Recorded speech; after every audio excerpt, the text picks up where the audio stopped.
Hey everyone, Simon here from Top Tennis Training, and in this video we're going to take a look at the 3 most common mistakes that players are making in singles matches and how to correct them.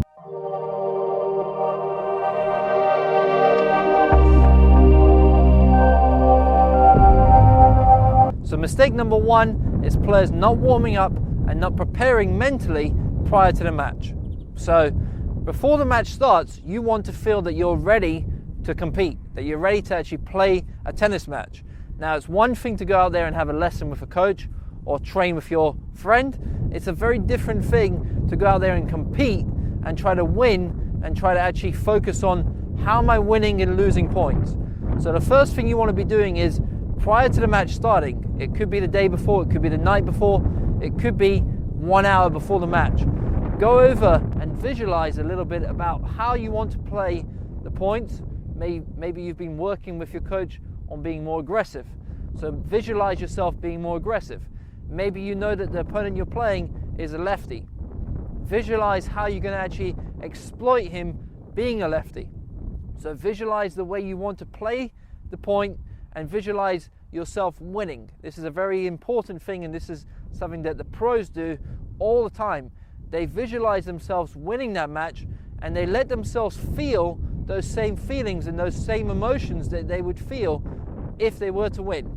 So you're feeling that happiness, that satisfaction, that joy that you feel when you do win a match, when you have beaten someone who's better than you. So visualize yourself winning that match and let yourself feel those emotions of happiness and joy and being proud of yourself that you actually won that match. That's one thing. Now, before the match starts, you have to make sure that you do a good warm-up. And this is something that a lot of players don't do. They show up, they drive to the match, they drive to the tournament, they get out of the car, they do a few stretches, and on they go to play their match. Now, this is the worst preparation you could possibly have. If you look at the pros, they spend a good 30, 40, even some players do an hour of hitting, or they're working on special things with their coach that they're going to be doing in the match. Now, this is 2 or 3 hours before the match starts. Then they go and have their pre-match meal. Then they go through the visualization. Then they go through the stretches. And then they go through the warm-up before the match actually begins. And they actually get ready, so they're sweating when they come on court. If you come on court cold, and if you're not ready to compete, you've already given yourself a massive disadvantage. And that's you already maybe 3 or 4 games down before the match has started. So make sure you visualize, make sure you prepare mentally prior to the match starting. But when you do get to the event, I know it's very hard. Sometimes you go to tournaments, all the courts are being used, there's nowhere to warm up, there's nowhere to hit. Now, there are solutions. You could always go for a little jog, 5-10 minute jog, get your heart rate up, start using that mind, start thinking about what you want to be doing in a match, get your tennis racket and do 5 or 10 minutes of shadow swings. Go over your strokes. You can groove them without actually hitting the ball. Then do a bit of footwork training. Maybe you do a bit of skipping, 5 or 10 minutes of skipping, warm up your feet. Do 5 or 10 minutes of some movement drills, some footwork training, and get on the court when you're actually ready to actually compete with your heart rate going up to 160, 170 beats per minute. So go on the court prepared that from the first point you're ready to fight for every single ball. Don't go on the court being cold and then having to spend the next 20 minutes just warming up and the opponent's already taken the first set. Common mistake number 2 is players not analyzing the data that's being given to them. There's a lot of data that you can use if you're smart and if you're ready to actually analyze that data. So the 2 questions you always want to be asking yourself when you're playing a tennis match: how am I winning and how am I losing points? If you know the answer to both questions, you can actually start to work out a tactic of how do I win more points and how do I lose less. So a lot of players, they play a tennis match brain dead, completely brain dead. They're not thinking about how is my opponent winning points and how am I losing points, and vice versa. All they're thinking about is, oh, my forehand's feeling rubbish today. I'm just not hitting the ball really well. My feet are lazy. My serve's rubbish. These are the thoughts that are always coming in. Even if they are good players, even if they are players who use that data, those thoughts still come in their head. Now, the top players, they'll never get those thoughts. They might think in their head, okay, my forehand isn't working today, so I'm going to reduce the power and I'm going to go for a safer forehand. Or my first serve percentage has dropped in the last 2 service games, I'm going to increase that by going for less and going for more spin, and so on.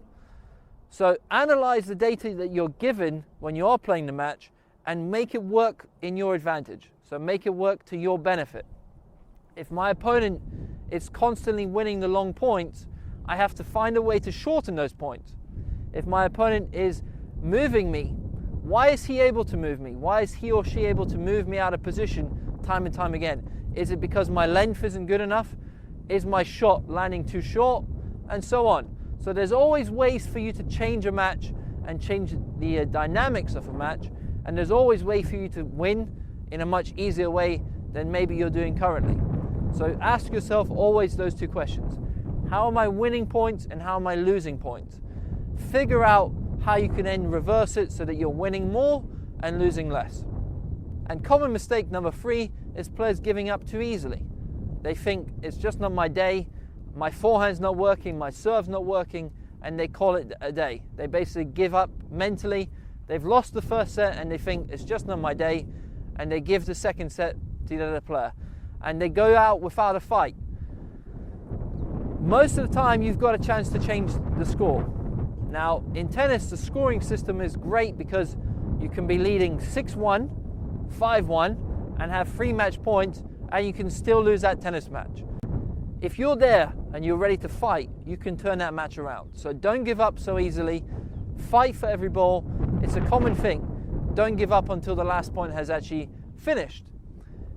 Players have come back from match point down countless times. You've got videos of players coming back from match point down. The famous one was when Djokovic came back against Federer. When he was match point down, he hit that ridiculous return at the US Open and he ended up winning that match. So there's always a way to win.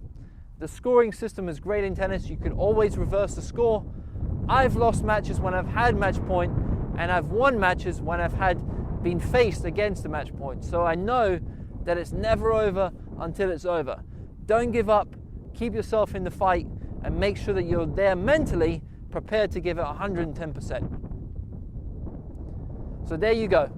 Hopefully you've enjoyed the video. If you have, give it a thumbs up. Leave a comment down below as well. What do you struggle with in your own singles matches? What would you like to see from Top Tennis Training in the near future? Signing off, Simon from TTT.